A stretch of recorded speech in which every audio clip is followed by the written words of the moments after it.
The Canadian Agri-Food Policy Institute is driving bold policy solutions for a resilient Canadian agri-food system and building a stronger future for Canadian agriculture. Visit capi-icpa.com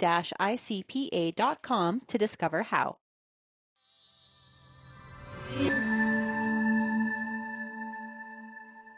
I'm Lindsay Smith with Real Agriculture, and joining me now, it's Michael Harvey. He's the Executive Director with the Canadian Agri-Food Trade Alliance, fresh off a very long flight home from Washington, D.C. Michael, thanks for joining us.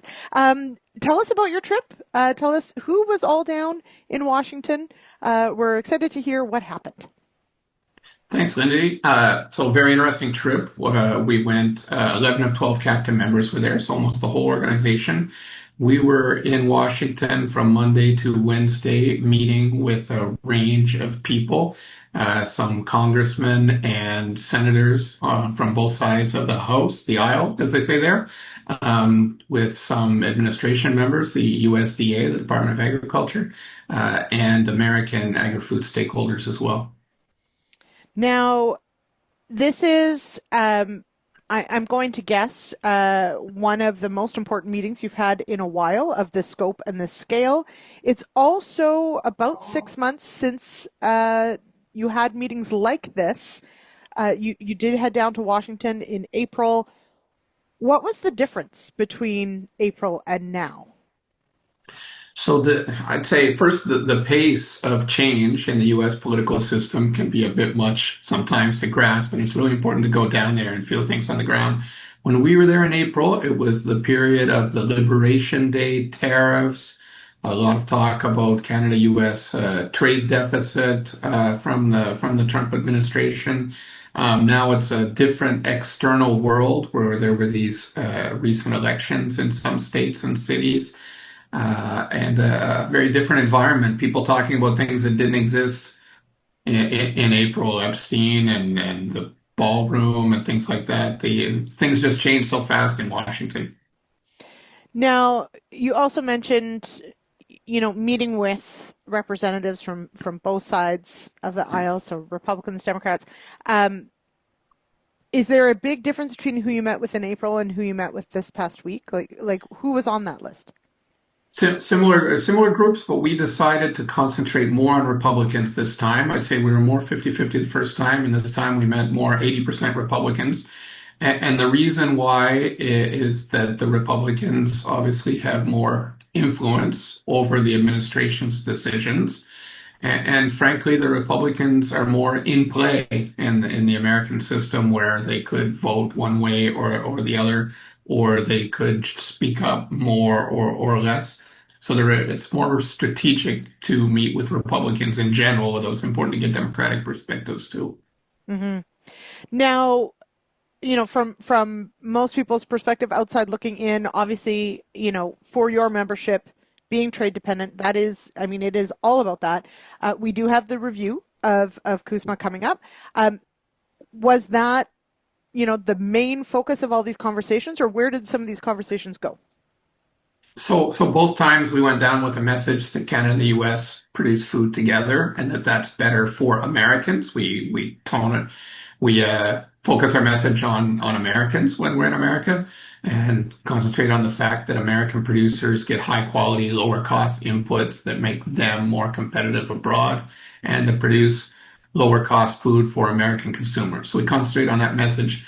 But given the fact that the USMCA, what we call CUSMA review, is upcoming, we focused our comments in that context. And in that context, what we've been saying is the CUSMA provides the framework that allows American and Canadian producers to make business decisions in the most efficient way, that what people need is stability, and CUSMA provides that framework of stability. And how did that land? Because we're certainly seeing this week, seeing some of what was submitted for the USMCA review, some of the comments from agri-food and agriculture, sort of, supportive of USMCA, that it works for the American market. So how did that conversation land with some on either side, really? So the conversation landed very well. What we really see is that Well, first, there was an open letter. As you mentioned, there was support from the U.S. agri-food sector. There was an open letter signed by 124 U.S. agri-food organizations calling for a 16-year renewal of USMCA with limited changes. That was news, good news. Frankly, when we were down in April, almost nobody from the U.S. private sector was speaking up Right. on tariff issues. People were just keeping their head down, worried about how the administration could react if you said anything. We've seen movement on that recently, and this letter from U.S. agri-food sector representatives was a big part of that. We also heard that representatives, including Republican representatives, are also sending letters to the administration expressing support for USMCA and its importance. So there's definitely a vibe shift, to put it in that way. Yeah. So, and certainly it does feel like there are several sort of things happening, and you mentioned sort of off the top, you know, that the sentiment has changed certainly since April. Now, obviously, USMCA CUSMA is a main focus and for your membership. What about outside of CUSMA, though? Are there sticking points that you know some of your members are having to grapple with right now? So the sticking points are not really on our side. What there is a White House and administration that's very focused on some issues that are outside of the agri-food sector. And in Canada, it's been the cases of the cars, the steel, the aluminum, and that's obviously a big part of the conversation. That's before the Supreme Court in the U.S. right now. The agri-food sector is a sector that has not been the focus of what the president's been doing when it comes to Canadian agri-food, Right. but you'll have seen that tariffs were put on the agri-food products of other countries. And a big piece of news from last week was when the administration lifted the tariffs on, in a broad sense, products that the United States doesn't produce. So there was a lot of Right. talk about coffee, about citrus, about different things.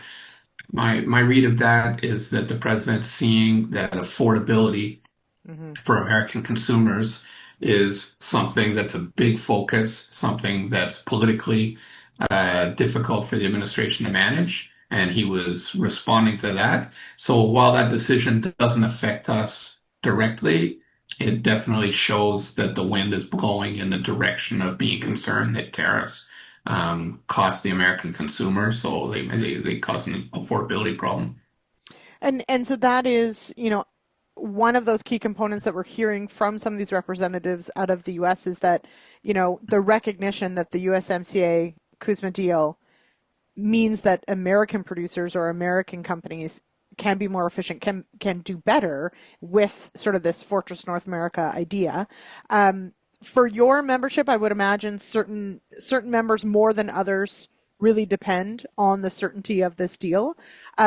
So going forward, hearing that sort of affordability piece, hearing you know that there is support for USMCA going forward.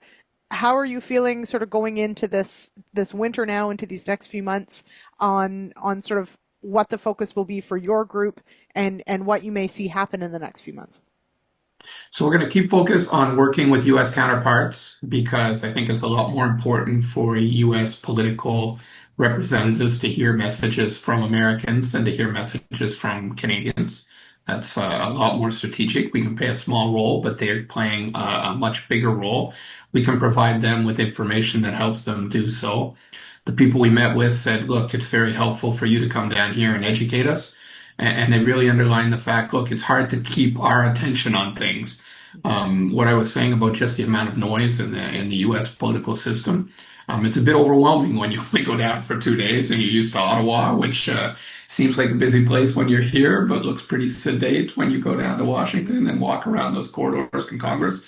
I think our messaging also always has to be about bringing the conversation back to economic realities. And the economic reality is that if we produce food together, decisions are made in the most economically efficient way, and that's going to lower cost for producers, that's going to lower cost for consumers, that's going to make Canada stronger, that's going to make the United States stronger. We want to concentrate on these positive messages about just how the trading relationship is good for both of us. Mm-hmm. Okay. We'll leave it there on the US, but of course, let's, if we can, just touch on outside of the US for your membership. what would be sort of the top 2, 3 sort of discussions outside of the U.S. discussions? So, I mean, every commodity is different, but one thing that's obviously huge is the question of China and the tariffs on canola and pork, the fact that beef is still shut out. So we've been watching with interest the Canadian government working on getting that relationship back on track and how China is reacting. Some of our members are extremely active on that. Of course, you speak to them on your program sometimes. So that's a big one. Mexico is a big one, both because it's part of the CUSMA discussion. It's a trilateral agreement. We think it's important to keep it a trilateral agreement. That North American integration is a positive thing for all three countries. And I mean, geography and supply chains. Look at how there's a Canadian Pacific Kansas City Railway that goes from Canada all the way down to southern Mexico. We can't drive to anywhere other than the United States and Mexico. And Mexico is a big country with a growing middle class that provides interesting opportunities. The Indo-Pacific continues to be very important. Look at the Canadian government wrapping up negotiations with Indonesia on an economic partnership agreement that's going to be tabled in the House of Commons soon, starting conversations with the Philippines. And maybe it's time to start paying more attention to other regions. We've seen the Prime Minister in the United Arab Emirates. The Gulf states are important places too that maybe we haven't put as much attention to over the years as we should. Mm-hmm. There was a question on Friday's radio show that Sean asked about. We should probably be asking Prime Minister Carney about canola crush expansion in the UAE. Just, for reasons. Anyway, so putting that out there, I think it's a good question. We do know that a lot of product flows through there, and probably pretty important. So glad to know it's on the radar and on the list. All right, we're going to leave it there. Michael, thank you so much for joining me here on the show. Really appreciate it. Thanks for having me. That was a pleasure.